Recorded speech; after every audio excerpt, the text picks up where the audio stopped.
नमः शिवाय गुरवे सच्चिदानन्दमूर्तये निष्प्रपञ्चाय शान्ताय निरालम्बाय तेजसे। हरिओम प्रभु जी। आज के इस अध्यात्म परिषद में आप सबका स्वागत है। आज अपरोक्षानुभूति करेंगे। पहले उसके मंगलाचरण का श्लोक का पाठ करते हैं। ओम श्रीहरिं परमानंदं उपद्रष्टारमीश्वरं व्यापकं सर्वलोकानां कारणं तं नमाम्यहम्। हम 12वें श्लोक को समझ रहे हैं, तो 12, 13, 14, 15, 16 ये 5 श्लोकों का पहले पाठ करेंगे, फिर उसको आगे समझने का प्रयास करेंगे। कोहम कथमिदं जातं को वै कर्तास्य विद्यते उपादानं किमस्तिह विचारः सोऽयमीदृशः नाहं भूतगणो देहः नाहं चाक्षगणस्तथा एतद्विलक्षणः कश्चिद् विचारः सोऽयमीदृशः अज्ञानप्रभवं सर्वं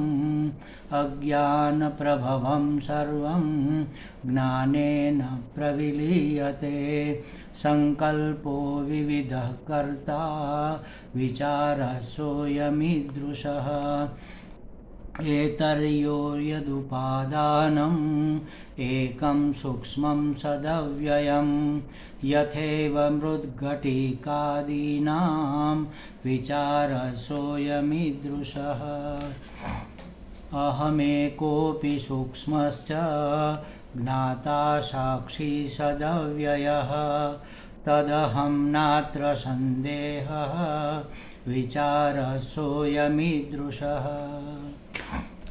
क्या कहा देखो 12वें श्लोक में,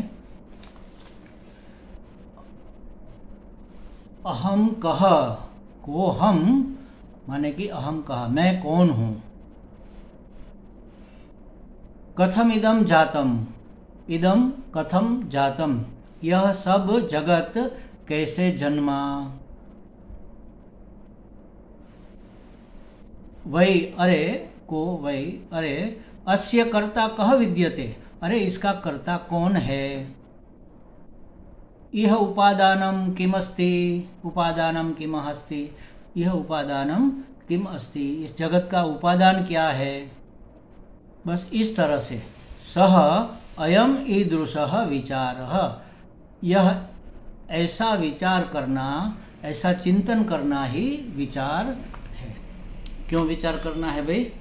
तो हमने पहले ये देखा है, हम देख चुके हैं, हम समझ चुके हैं कि हमारी समस्याओं का समाधान करने के लिए, हमारी उलझनों को सुलझाने के लिए, हमारे उद्वेग को मिटाने के लिए, शांति सुख संतोष प्राप्त करने के लिए, अखंड आनंद में अवस्थित रहने के लिए साधक को चाहिए कि साधन चतुष्टय संपन्न होकर विचार करे। साधन चतुष्टय की बात हम आगे बहुत विस्तार से समझ चुके हैं। उन साधनों का संपादन करके फिर विचार करना चाहिए। तो किसको कहेंगे विचार? विचार कैसे करें? तो 4 स्टेप में, 4 घटक में इस विचार को कैसे करना है यह समझाया गया इस श्लोक में कि अहम कह को हम मैं कौन हूँ मैं, इदम कथम जातम यह सब कहाँ से आया, जातम माने जन्म आया, अरे अस्य कर्ता कह विद्यते इसका कर्ता, इस जगत का कर्ता, इसका संचालक, इसको बनाए रखने वाला भी कौन है, माने कि उसका उत्पादक और उसका संचालक कौन है।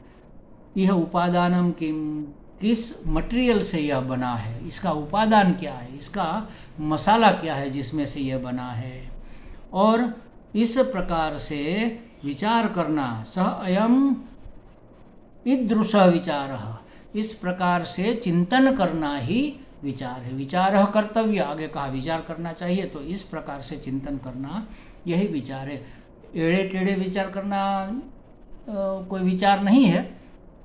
यहाँ विचार का मतलब है आत्मचिंतन करना। मैं कौन हूँ, आत्मा माने मैं कौन हूँ, यह जगत कौन है, कहाँ से आया है, इसका कर्ता कौन है और किसके हिसाब से यह टिका हुआ है। इस प्रकार का चिंतन करने का नाम है विचार। यह विचार ज्ञान उत्पत्ति का कारण बनता है और ज्ञान की उत्पत्ति से क्या होगा, अज्ञान की निवृत्ति होगी।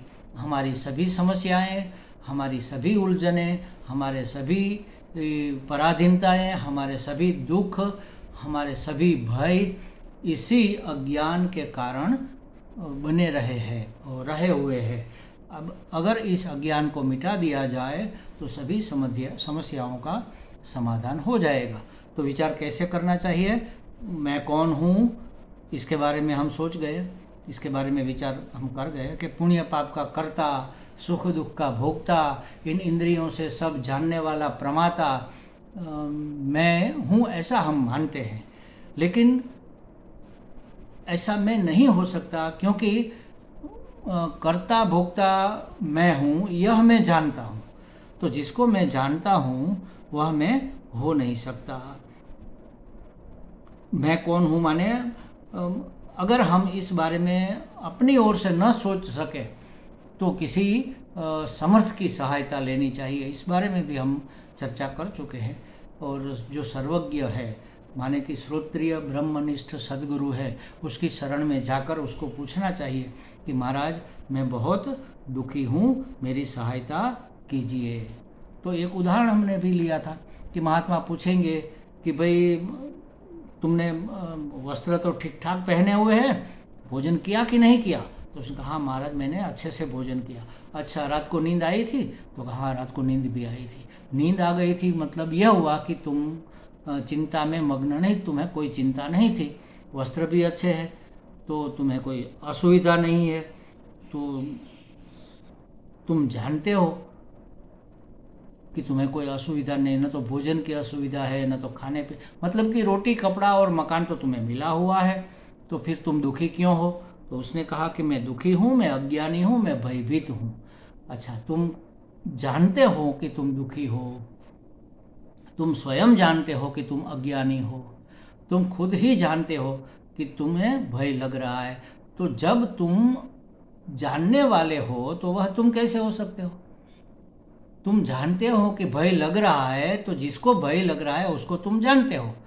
मैं भयभीत हूं तो उस समय को तुम जानते हो जिसको भय लग रहा है। मैं अज्ञानी हूं तो उस अज्ञानी को तुम जानते हो जिसको अज्ञान व्याप्त कर रहा है। मैं दुखी हूं तो तुम उस दुखी को जान रहे हो जो दुखी हो रहा है। तो तुम जानने वाले हो या तुम दुखी हो? तुम अज्ञानी हो या तुम अज्ञानी को जानने वाले हो? तुम भयभीत हो या तुम भयभीत जो है उसको जानने वाले हो? तुम तो जानने वाले हो गए। तो जो जानने वाला है वो जानी जाने वाली वस्तु, जाने जाने वाला पदार्थ नहीं होता। जैसे मैं इस रुमाल को जानता हूँ तो मैं रुमाल नहीं हूँ। जैसे मैं यह पुस्तक को जानता हूँ तो मैं पुस्तक नहीं हो सकता। और जो मेरा है वह भी मैं नहीं हो सकता। जैसे यह वस्त्र मेरा है, यह पुस्तक मेरा है, तो जो मेरा है वह मैं नहीं हो सकता। जिसको मैं जानता हूँ वह मैं नहीं हो सकता। जिसको मैं जानता हूँ वह दृश्य है और जानने वाला मैं उसको, उसका ज्ञाता दृष्टा हूँ, उसको देखता हूँ और उसका ज्ञान प्राप्त करता हूँ। माने कि मैं ज्ञाता दृष्टा साक्षी हूँ। तो जो दृश्य है उसका मैं दृष्टा हूँ। तो मैं दृश्य नहीं हो सकता, दृष्टा कभी दृश्य नहीं हो सकता। दृष्टा तो दृष्टा ही रहता है, जिसको वह देख रहा है वह दृश्य है। और दृश्य सदा जड़ होता है और मैं तो चेतन हूँ, मैं जड़ थोड़े हूँ। तो चेतन कभी जड़ नहीं हो सकता, दृष्टा कभी दृश्य नहीं हो सकता, जानने वाला कभी जाने जाने वाले पदार्थ नहीं हो सकता। तो मैं अगर जानता हूँ कि मैं दुखी हूँ तो जो दुखी है वह मैं नहीं हो सकता।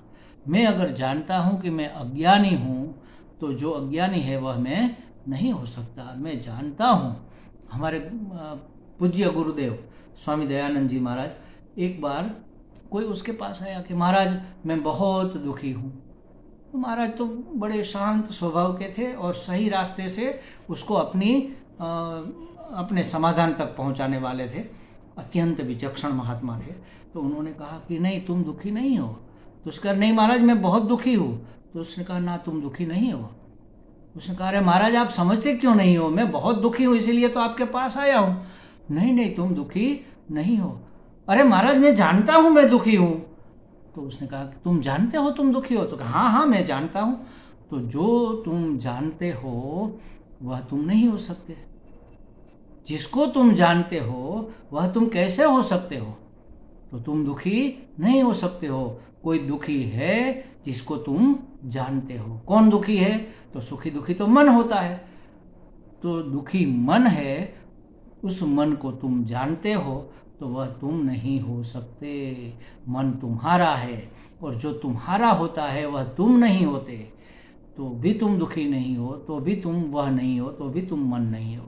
तो जिसको हम जानते हैं वह हम नहीं हो सकते। ऐसे विचार कर, अच्छा तो मैं दुखी नहीं हूँ, जो दुखी है वह मैं नहीं हूँ, जो अज्ञानी है वह मैं नहीं हूँ, जो भयभीत है मैं मर जाऊंगा, मैं लुट जाऊंगा, मैं कट जाऊंगा, मैं पिट जाऊंगा, ये सब जो भय रहते हैं ना हमारे दिल में, वह मृत्यु के भय से ही सब पैदा होते हैं। और मृत्यु का भय क्यों पैदा होता है? बेवकूफ़ी की वजह से, माने कि अज्ञान की वजह से। कौन सा अज्ञान? मैं सत्य स्वरूप हूँ यह हम नहीं जानते। सत्य माने त्रिकाल अबाधित।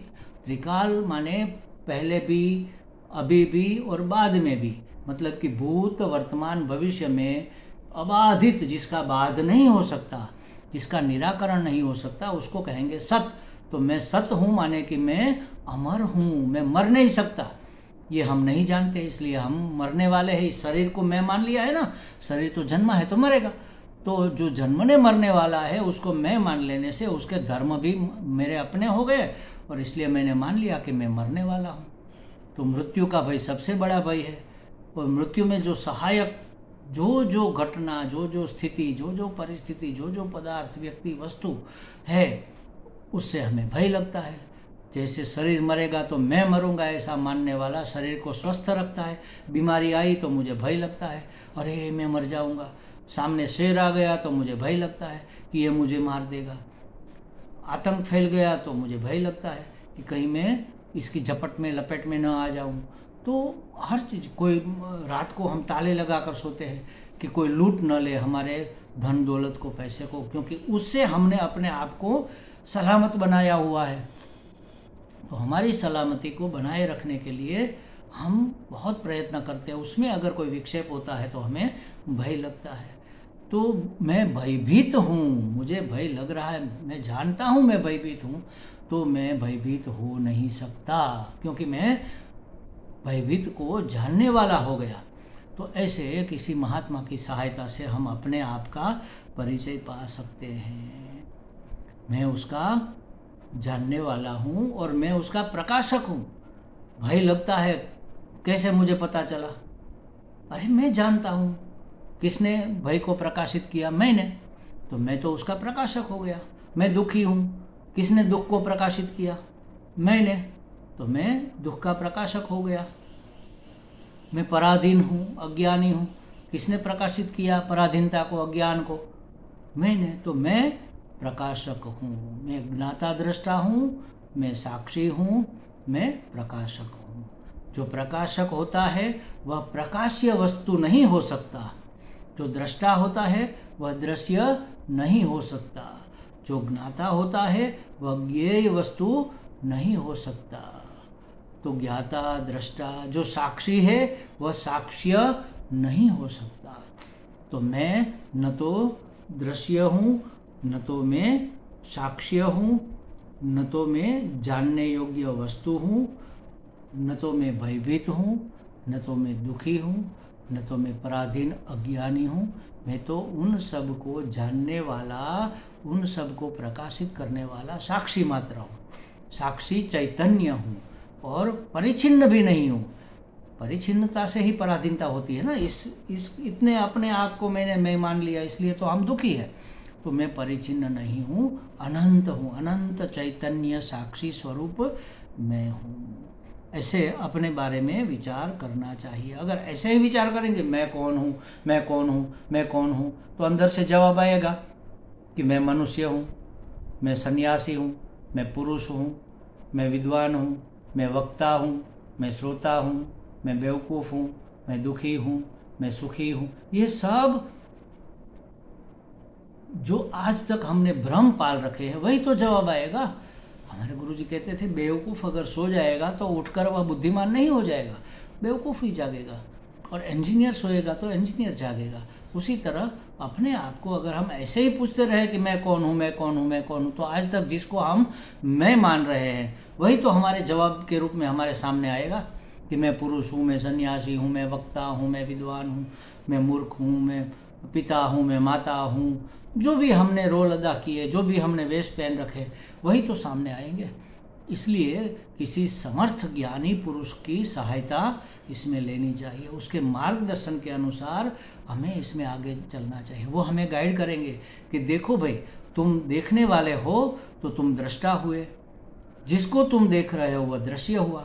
तो तुमने देखा कि तुम दुखी हो तो तुम दुखी नहीं हो सकते, क्योंकि दुखी तो तुम्हारा दृश्य है और तुम दुख के दृष्टा हो। अज्ञानी तुम्हें दृश्य है और तुम अज्ञानी के दृष्टा हो। तो दृष्टा कभी दृश्य नहीं हो सकता। और किसने दिखाया तुम्हें? मैंने देखा, माने कि प्रकाशक में हूँ। तो प्रकाशक कभी प्रकाशीय वस्तु नहीं होता। इस तरह से कोहम का चिंतन करना चाहिए। दूसरा कहा इदम कथम जातम, यह सब कहाँ से, माने कि यह सब कैसे हुआ। कथम जातम, यह जगत कैसे हुआ, माने कहाँ से हुआ समझो, कैसे हुआ समझो। तो कहाँ से हुआ भाई, किस में हुआ? अज्ञान से हुआ। हमें अपने वास्तविक स्वरूप का ज्ञान नहीं है, तो इसलिए अज्ञान से यह जगत हमें दिखता है। जैसे समझो कि हम सोए हुए हैं गाढ़ निद्रा में, जागे तो निद्रा में से, सुषुप्ति में से यह जागृति निकल आई, यह जगत निकल आया। सुषुप्ति में यह जगत नहीं था, ये इंद्रियां भी नहीं थी और इंद्रियों से अनुभव में आने वाला यह जगत भी नहीं था। अज्ञान से हम आवृत थे। तो जब हम जागे तो हमारे सामने जगत जैसे प्रकट हो गया। जागने पर जैसे यह निकल आता है, उसी तरह से यह सृष्टि का उदय विलय अज्ञान से निकल आता है। जैसे हम जागे हुए, थक गए पूरा दिन काम करके, फिर सो गए तो अज्ञान में चले गए, और फिर सब सुबह में जागे तो अज्ञान में से वापस आ गए। तो उसी तरह कहाँ से यह जगत हुआ है, तो कहा कि अज्ञान में से हुआ है। तो चेतना में तो अज्ञान है ही नहीं,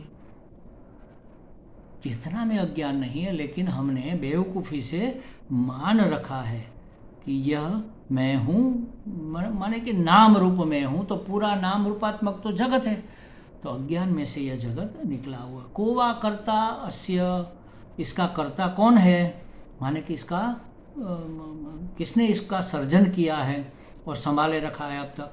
तो उस कर्ता की बात भी कल्पना ही है, क्योंकि अज्ञान में से जो निकला है वह अपनी मान्यता मात्र होता है, अपनी कल्पना मात्र होता है। तो उस वस्तु की ये भी कल्पना है कि अज्ञान ही इसका करता है। अज्ञान के कारण हमने इसको संभाल रखा है। लेकिन अज्ञान ने किस उपादान से बनाया, तो उपादानम किम अस्ति, इसका मटेरियल क्या है। तो जैसे समझो कपड़े सूत में से बने हैं तो सूत उसका उपादान है। घड़ा मिट्टी से बना है तो मिट्टी घड़े का उपादान है। आभूषण स्वर्ण से बने हैं तो सोना उसका उपादान है। उपादान उसको कहते हैं कि जिसके होने से वह पदार्थ होता है, जिसके नहीं होने से वह पदार्थ नहीं रहता। जैसे आभूषण से सोना निकाल लिया जाए तो पीछे कुछ बचेगा नहीं, घड़े में से मिट्टी निकाल ली जाए तो घड़े नाम की कोई वस्तु वहाँ बचेगी नहीं। जो भार है घड़े का वह मिट्टी का भार है, घड़े का कोई भार नहीं है। मिट्टी निकाल लो तो उसमें कोई भार नहीं रहेगा। तो उसी तरह से एक बार एक घटना मुझे याद आ रही है, हमारे पूज्य गुरु जी स्वामी दयानंद जी महाराज कैसे मजाक मजाक में सब सिखा देते हैं। देखो, एक बार कहीं प्रदेश या तो इस देश में ही कोई किसी समृद्ध व्यक्ति के घर वह मेहमान थे, भिक्षा के लिए गए थे, और वह स्वर्णकार था, सोनी था, और आभूषण बनाकर बेचता था। बहुत बड़ा उसका शोरूम था गांव में, और घर पर उसने एक सेलर में स्टोर बनाए रखा था। तो भोजन के बाद कहा कि आइए स्वामी जी मेरे पास, मैं आपको दक्षिणा देता हूँ। स्वामी जी कहे चलो। तो वो ले गए नीचे सेलर में, खोलकर लाइट जलाई तो पूरा कमरा चमक उठा। क्यों? क्योंकि चारों ओर कांच के कपबोर्ड में गहने लगे हुए थे, बहुत सारे गहने, सब सोने के। कहीं पर हार था, कहीं पर चेन था, कहीं पर बुट्टी थी, कहीं पर कुंडल थे, कहीं पर कंगन थे, भांत भांत के आकार थे, भांत भांत के रंग रूप थे, भांत भांत के वजन में बने हुए थे। तो उसने कहा स्वामी जी इसमें से कोई एक आप दक्षिणा के रूप में ले लो। तो स्वामी जी का कोई एक मैं कैसे ले सकता हूँ? तो उसने कहा स्वामी जी ये लो, चेन ले लो। तो स्वामी जी ने कहा अरे चेन मेरे किस काम की, मैं तो ये पहनता नहीं। अच्छा स्वामी जी ये कंठी ले लो। नहीं, मैं हार भी कंठी भी नहीं पहनता। अच्छा स्वामी जी ये कड़ा मैं आपको दे दूँ, पहना दूँ? नहीं, मैं तो ये मेरे काम का नहीं है। अच्छा आपको जो ठीक लगे आप कोई एक ले लो। स्वामी ने कहा अच्छा एक ले लूँ मैं? तो कहा हाँ। तो इसमें जो एक सोना है, सब में एक क्या है? सोना। तो मुझे सोना दे दो, गहने तुम रख लो। अगर सोना दे दिया जाए तो पीछे क्या रहेगा? कौन सा गहना रहेगा भाई? एक जो है वो तो सोना है। तो उसने समझा दिया, देखो जिस तरह से एक सोना सभी गहने बने हुए हैं, उसी तरह से एक चैतन्य अज्ञान के कारण इस सृष्टि के रूप में हमें भास रहा है। तो उपादान क्या है? माया कह लो, अज्ञान कह लो, ये भी उपादान है, लेकिन वास्तविक उपादान परमात्मा है। हमारी नज़र नाम रूप तक जाकर रुक जाती है। नाम रूप में रहा हुआ परम चैतन्य यह सोना है, यह उपादान है, यह वास्तविक परमात्मा ही इस जगत रूप में हमें दिख रहा है। लेकिन यह जब तक समझ में ना आए तब तक हम ये भी मान सकते हैं कि अज्ञान, हमारे स्वरूप का अज्ञान, जैसे रात में सो जाते हैं, स्वप्न आता है तो हमें अपना ज्ञान नहीं रहता, तो स्वप्न में मन अपनी सृष्टि संस्कार के अनुसार करता है, तब हमें उस सृष्टि को असत्य नहीं मान सकते, सत्य ही मानते हैं। वैसे ही ये जागृत की सृष्टि अज्ञान के कारण हमें सत्य प्रतीत हो रही है। तो ऐसे विचार करना ही अज्ञान की निवृत्ति, इसी को, इस चिंतन को ही विचार कहते हैं। विचार से ही अपनी समस्याओं का समाधान होगा, विचार से ही ज्ञान प्राप्ति होगी। यह वेदांत विचार है, यह ज्ञान विचार है, यह आत्मचिंतन है, यह परमात्मा चिंतन है, इसी को तत्व चिंतन कहते हैं। तो इस प्रकार के तत्व चिंतन से हमारी समस्याओं का समाधान हो सकता है। आगे और देखेंगे। ओम पूर्णमदः पूर्णमिदं पूर्णात् पूर्णमुदच्यते पूर्णस्य पूर्णमादाय पूर्णमेवावशिष्यते। ओम शांति शांति शांति। हरि ओम। श्री गुरुभ्यो नमः। हरि ओम।